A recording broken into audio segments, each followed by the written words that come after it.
So it's nice to be here. I'm Ginny O'Keefe. I'm the CEO of Amethyst and have the pleasure of also being one of the founding mothers. And about 35 years ago, I found myself in the recovery rooms for my own addiction. Came from a family where addiction was rampant and was fortunate enough to be intervened on by my best friend who said, Ginny, it's not your problems that are causing you to drink, it's your drinking that's causing the problems. So I wound up in AA, and AA was male-dominated back then, so if you found another woman in the rooms, you kind of just grabbed each other and hung on. And that's where I met the other 8 women that became the founding mothers of Amethyst. And as we got well and learned about our own disease and worked through the issues that we needed to, we were seeing that women were really very stigmatized in their addiction. And even after 30-some years, I'm afraid that stigma is still alive and well. We were seeing that women needed a safe, sober environment where they could go and work on their recovery.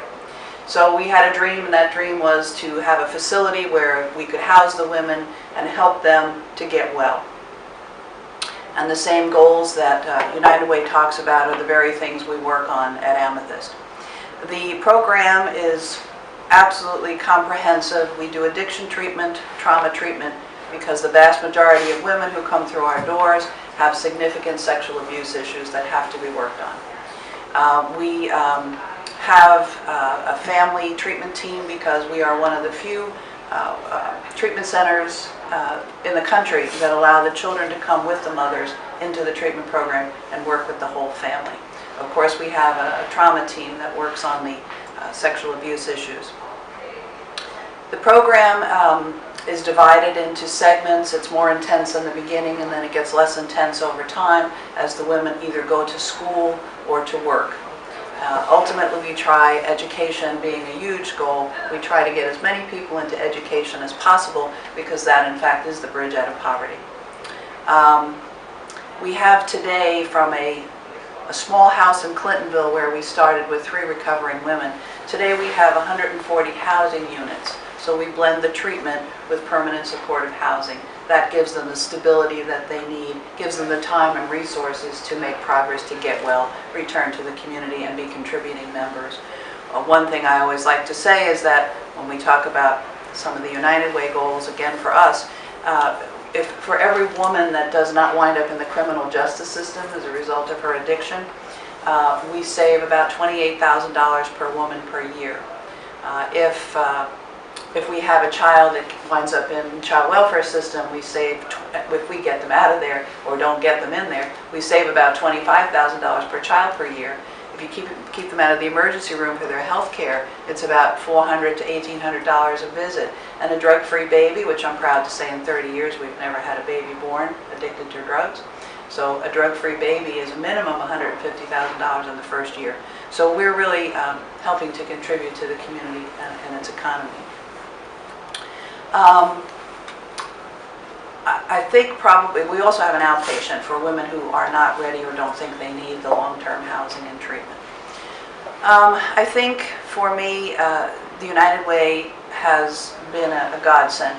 Funding for human services, alcohol, drug, and mental health agencies has been in a terrific decline since about 2007. Just in one grant alone, I'm down $250,000, and that's pretty hard to make up. So United Way's help is extremely valuable. The things that they're helping us with right now are 2 very important pieces of the program. We have been seeing more health issues with the women coming in, diabetes, heart condition, HIV/AIDS, all kinds of things from being on the street or not having health care. So we have been able to put a nurse practitioner on for 32 hours a week. She gets the women as soon as they come in. She's able to do an assessment, get them linked to whatever kind of care they need, and stabilize them so that they can participate in the program. The other thing that they're helping us with is because we have the children, our program runs all year. So when school is out, we have to find something to do with the children. At any point in time, we probably have 60, 70 kids in residence. So we started our own summer camp several years ago. And we rent space out at Buckeye Ranch, and they have recreation, but they also have therapeutic skills that they develop, knowing that they're at high risk themselves to follow the path of addiction. So United Way is paying for about 25% of the cost of that summer camp, and it's about invaluable. We want to break that cycle of addiction, poverty, and violence in our next generation. So it's been a wonderful journey for us. The program, I invite you anytime you want to drop over and visit. We'd be glad to give you a tour. We're very grateful for United Way for what they do for us. And I thank you for listening, and I will introduce Amanda. Hi, my name is Amanda, and I just want to say I don't know how you guys get any work done with this TV. I would just be in here watching reruns of the Vampire Diaries. Like, that would be my day. But I came to tell you a little bit about my journey through Amethyst and through life and where I'm at today. And in order for me to explain where I'm at today, I have to give you a little bit of background on where I come from. And I've seen all the same TV shows you guys have seen, and I know the stigma that comes around addiction. I am a recovering drug addict and recovering alcoholic. And I was not born into a drug addict home where, you know, you see them on the streets or anything like that. I am an Army general's daughter. I was raised extremely well. I had a nanny. I was spoiled. I was a brat. All of those things. I was taught right from wrong, good from bad, and it didn't matter. This disease does not care who you are, where you came from, or what your background is. It affects everybody. So, my background started, I started using when I was about 14. I was drinking, smoking pot, doing whatever I wanted to do. I had a baby when I was 14. I gave him up for adoption. He's doing very well today. Probably the least selfish thing I've ever done in my entire life was to give him a good home. By the time I was 24, I also had 2 daughters. I got married really young, thinking that I was doing the right thing, and that didn't work out. So then I got married again, and that didn't work out. I think maybe it's me, but you know, whatever. So I tried all these different things to make my life work, and it just didn't happen. By the time I was 28, I had caught my first felony. I am a convicted felon. I have a prison number, and all of those things that come with it. I lost custody of both of my daughters, one to her father and one because I was in prison, so my parents took her. I was married again, trying to make my life work out and everything, and I got sober, and I was doing really, really well. I went to this treatment that was like 90 days, and I did really good, and I stayed sober, and I went back to my husband and was trying to make my life go back together. But I never learned how to live. See, I started using when I was a kid, so I never really learned how to live everyday life. So when something bad happened, I went back to the only thing I knew. I got pregnant, and I lost a baby, and I just wanted to make the pain go away. I was with my husband, who was also a drug dealer, and he knew how to make the pain go away, and so did I. So I went back to the only thing I knew. I don't know how long I was there, how long I spent with him. I don't remember. I do remember waking up for the first time in my entire life with a very, very real feeling of mortality. For the first time in my life, I knew I was going to die, and that there was nothing I could do about it, but this was how I was going to die. So I remember looking at him and telling him that I loved him and that I had to go.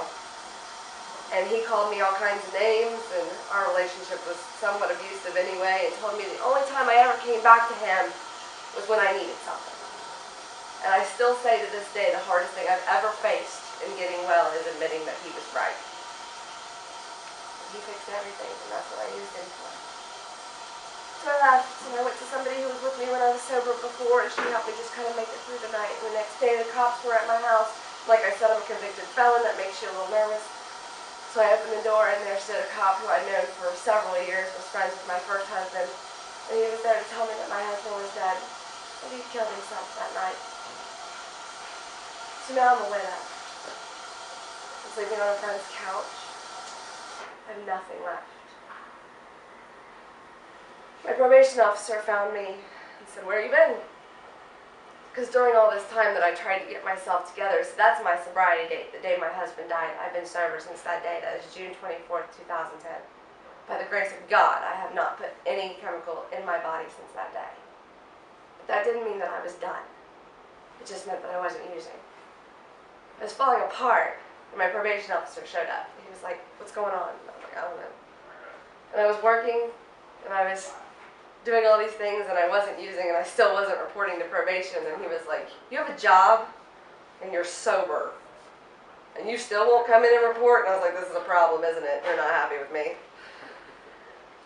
So he said, you're going to have to go to jail for a little bit. And I came out 364 days later. Yeah, he lied to me. He said a little bit. But anyway, I was in there and I did 6 months in county jail. And I went to prison and I got a prison number. And then I went to a behavior modification in Southern Ohio called STAR. Now, at STAR, they taught me that everything I knew was a lie. But that I was able to get better if I just put forth the effort. And when they came to me 4 months into being at STAR, they said, it's time for you to go. And I was like, ooh. And they said, where do you want to go? And I said, anywhere but home. If you send me home, I'll die. Now, just so we're clear, I'm from a very small town in Southern Ohio called Portsmouth. Anybody heard of it? Everything you've heard is right. Okay? I knew if I went back there that I was going to die. So, they found Amethyst. They brought me here for my assessment. They brought me here for my orientation. I remember they told me, it's a long term. I was like, whoa, what do you mean long term? In prison for a year. They said, do you want to die? I said, no. So they told me it was going to be about 6 to 8 weeks before my bed was ready, so I had to go back to STAR and tell them that they couldn't release me. I had to sign a waiver knowing that technically I could leave, but that I still had time on the shelf, so also on their end, technically they could keep me. And I signed myself into prison to stay until Amethyst was ready for me, because I knew if I spent even one day on the streets, I wasn't going to make it. So I stayed there until Amethyst was ready. They called, I came. I've been there since June 1st, 2011. I have gotten the pleasure of being one of the many women that they have saved. Now, today, I have custody of both of my daughters.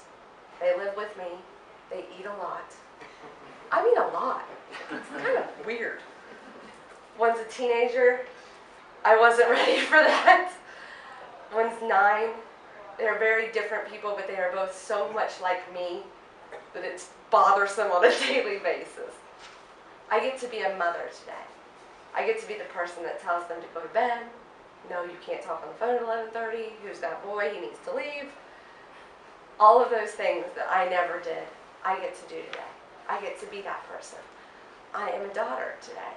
My parents cast me off a long time ago just thinking that there was no hope. Like I said, I'm not from a family of addiction. They really didn't understand it. They just thought there was something like chemically wrong with me and that I was no good. And now that they know different and they have participated in my treatment, that's different. So I'm a daughter. I'm a friend. I have 130 some sisters. It's so frustrating.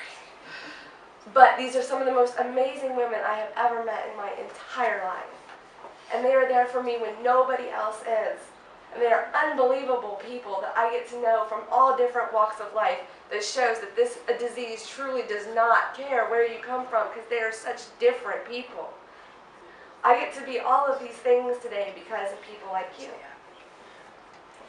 I have this keychain that I was given years ago, and it says on it, when you come to the end of all that you know, you must believe in one of two things. Either there will be earth on which to stand, or you will be given wings. Now, I never understood what that meant, but I kept it. And today I understand, because I was at a point where I literally had nothing left and was ready to die. And today I have wings, because of people like you. Because people like you that believe that people like me are worth saving when I never did. So I come to these things because they asked me to come and tell me my story, tell you my story, but the truth is, I come to just say thank you. Because you have no idea how hard it is when you don't believe you have anything left, to have people you don't even know say you are worth it, you can be saved, and we're going to help you. And it is an unbelievable gift. And I also found this, and it just felt really fitting today, because I've had a really rough week. This is this quote that I found. It's from Vince Lombardi. Fairly certain it's about football. But you know what? I changed it because I could do that. And it says, I firmly believe that any woman's finest hour, the greatest fulfillment of all that she holds dear, is that moment when she has worked her heart out for her cause and lies exhausted on the field of battle, victorious. Today, every day that I go to bed at night and I didn't pick up and I still go to work every day, and I still have my kids, I lay down on my field of battle victorious. So I came to tell you thank you for believing that my life was worth saving when I didn't. That's all I got.